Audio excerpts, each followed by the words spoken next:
ఎంత గొప్ప విషయం ఇది. నిన్ను నువ్వు అద్దంలో చూసుకున్నప్పుడు ఎవరు కనపడాలో తెలుసా?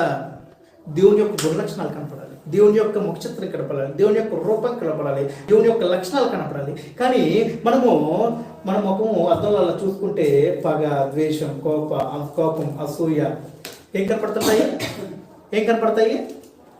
పగ, ద్వేషం, కోపం, అసూయ ఇవే కనపడతాయి అద్దంలో, అవునా కదా?